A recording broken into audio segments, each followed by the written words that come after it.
Be comfortable being yourself and accepting who you are. There could be things that you disapprove about yourself and you would like to change, yes, but ultimately, love yourself. Love who you are. Love your weaknesses.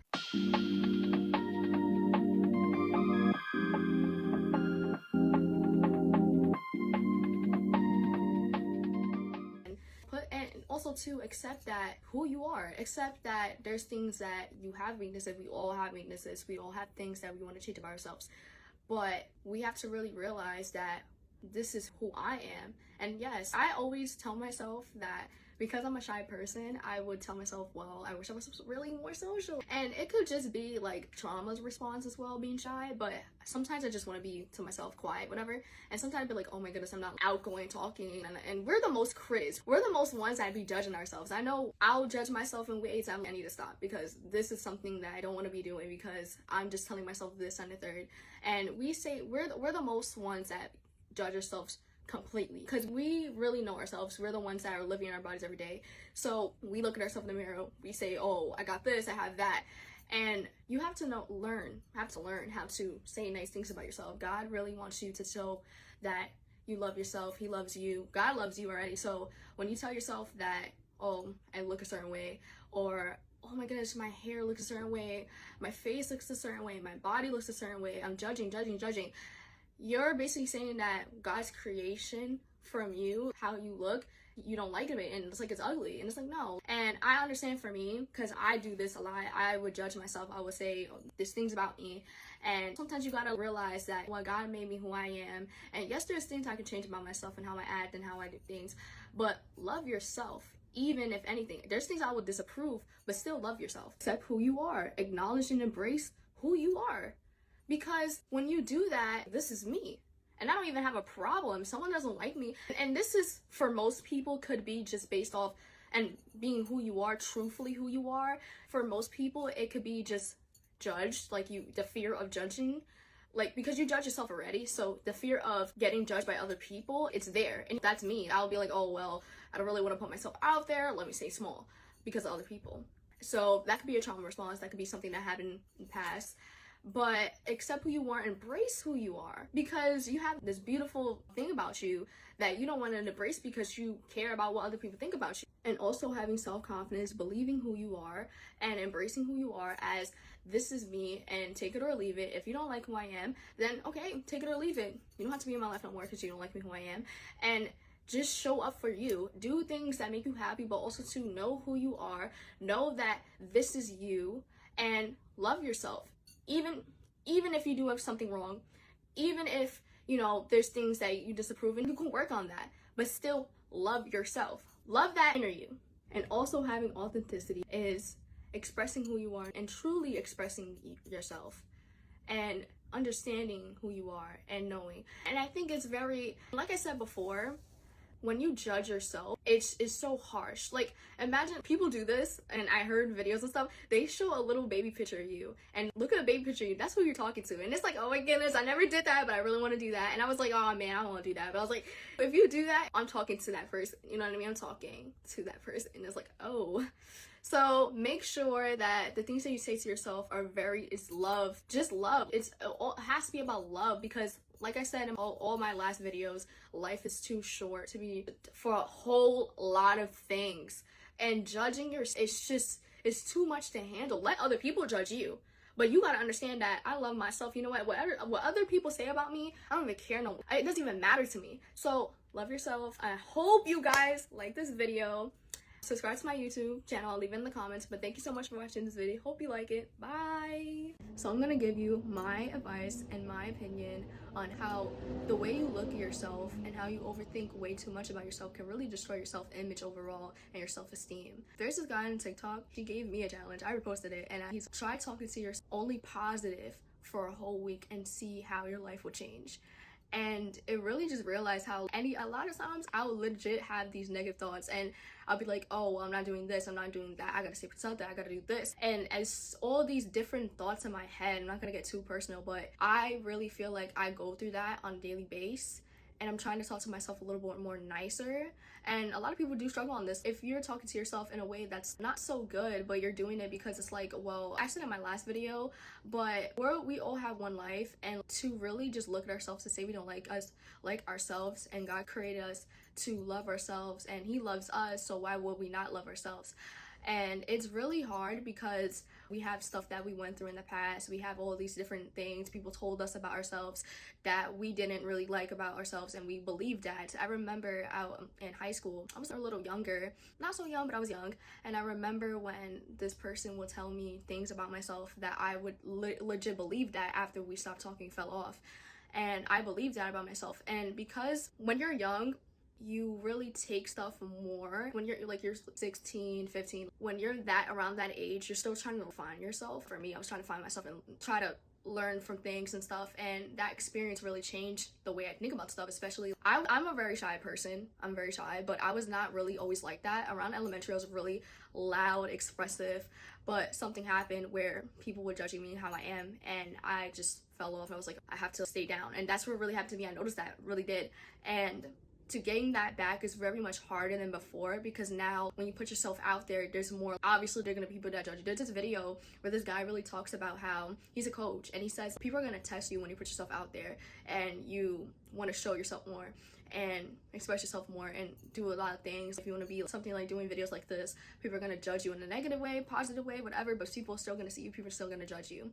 And for me, I felt like me getting judged was my big thing, because I was getting judged when I was younger of me being myself, so that can trigger that. So me being myself, like anyone going through that same thing I did, me being myself triggers other people. So say to yourself, you stay on that side, and you realize over time, especially when you're working on yourself, you realize there's certain things that you need to work on, and certain things to gain yourself back, gain your beauty of you back, the beauty of who you are. When you overthink, and this ties back to your self-esteem, when you tell yourself in the mirror, you're not this, you're not good enough, you're ugly, you're this, it really takes control, and your mind starts to believe that too. Right now, if you tell yourself you can't be successful for so many reasons, you just say, well, I can't be successful because something's stopping me, probably your parents, probably someone, and you believe that, you keep going in your head, oh, I can't do it, your mind's gonna believe it, and then you're ultimately not gonna do it because you believe that about yourself.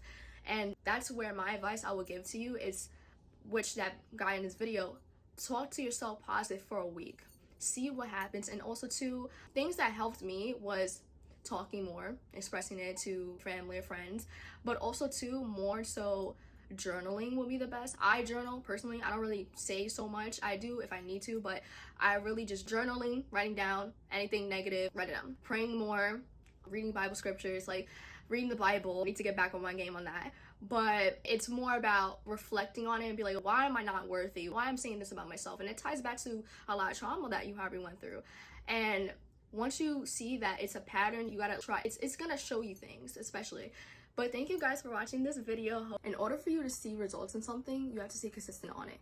So when you go somewhere or you want to do something, try new things, you have to stay consistent on that thing. Especially, you have to know what you want out of it. So you going to the gym, it could be for multiple reasons. It could be for your mental health. It could be for you to lose weight. Have a reason behind it and stay consistent on it. When you stay consistent on it, you're going to see more results. Especially if you want to learn a new thing, stay consistent on that. You want to try social skills, you want to try to talk more outside, get out of your comfort zone, you have to stay consistent on that. If you want to try a new hair look, whatever, try different things with yourself, you have to stay consistent on that. So there's a lot of things you have to stay consistent on to see results. And when you see results in this, it shows you more like, this is something I want and this is something I want to do. If you're just doing it just to say, well, I'm going to do it and to get out the way, obviously it's going to flop, whatever you want to do, because you don't have a reason behind it. Hey guys, welcome back to my video. My name is Amaya, and this is me doing the 30-day challenge of getting comfortable talking to a camera for 30 days.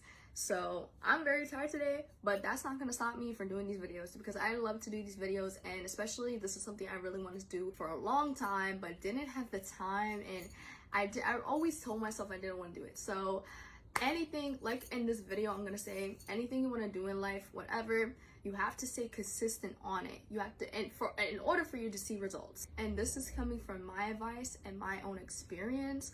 So when I stay consistent on something, I see results more. I see like, oh, I'm improving this, I'm improving that. And I used to always tell myself, this is me, personally me, I would want to do something. For instance, I used to do working out. I used to work out when I was like younger, but when I was doing that, I was like, okay, I just wanted to work out just to work out, whatever. I didn't have a really plan, didn't have a schedule, didn't have a reason behind it. I just said I'm working out just to work out. And it kind of flopped because I was just like, I'm working out, then whatever. And also too, eating healthy. It was a balance of that, but then I wasn't really doing it. So it's like I fell off there. But I started going to, and I had a reason. The biggest reason that I had, it helped with my mental health. I started seeing that I improved in how I am. Like a lot of things have changed because I went to the gym. So it have a reason behind what you want to do. Especially, let's just say right now you want to try a new hobby. Let's just say you want to do dancing, for example, for me, like me. Have a reason behind it, why you want to start dancing, why you want to learn to dance, what's the reason behind that, you know what I mean? And if you're used to staying in your comfort zone, if you're used to staying in this one bubble and you're not really experiencing new things, how would you expect to do new things in your life if you're still staying in that one area in your life? So for me, I had to really realize that if I want to try new things, I have to actually do it. I have to stay consistent on it. If I stay consistent on it, I'm going to see results. Now, for me, even if you're tired, that's the thing. I'm tired today. I'm literally tired today, but I'm still gonna get on this video and start talking because I love doing this. It has to be a reason why you want to do this. For me to talk right now, I'm tired. Like, I don't want to do this today, but I still want to do this because, you know what, let me just do it anyways. This makes me feel good about myself when I do this. And not only that, it makes me feel good when I give my advice out to people. And also, so I never did this before. I used to do this on YouTube when I was younger, but I never really got on a camera on TikTok and talked before. So this is very new to me, a new experience for me. Like I said, it could just be something that you really want to do, but you have to be willing to stay consistent on it. You have to be willing to be like, okay, let me do this. Even if I'm tired, I'm still gonna do it. For me, I want to learn how to dance more. I want to learn how to move my body more and express myself with my body. So in order for you to see results, you have to stay consistent on that. If not, then it's gonna flop and you're not gonna do it. And like I said before, know the reason why you want to start doing what you want to do and stay consistent on that. A good advice I would say is write down in a journal why you want to start doing what you want to do. And then, for example, the gym, if you want to start going to the gym, give yourself 10 reasons or like 3 reasons to start. 3 reasons for why you want to go to the gym. How will it help you? How would it benefit you? How will it affect you? All this, you know what I mean? And make sure it's for you. Like I said in my other videos, everything you do in life should be for you. Like I said before, it could, when you start doing it, you'd be like, oh my goodness, I feel good about myself. I literally just did something that I wanted to do. And I told myself, like I said, your mind is like I said in my other videos, by the way, your mind could tell you things that could say, oh, well, you can't be doing this. You can't do it. You'd be like, I'm tired today. I don't want to do it. Whatever. You know, on Wednesdays, the middle of the week, you're just like, oh my goodness, I want to go home, whatever. I don't want to get through the day. But then you know what? I just did something that I told myself in my mind that I couldn't do it. But then I did it and I'm just like, I feel good about myself. See what I mean? So thank you so much for watching this video. Hope you like it. I'll be doing more videos. Bye.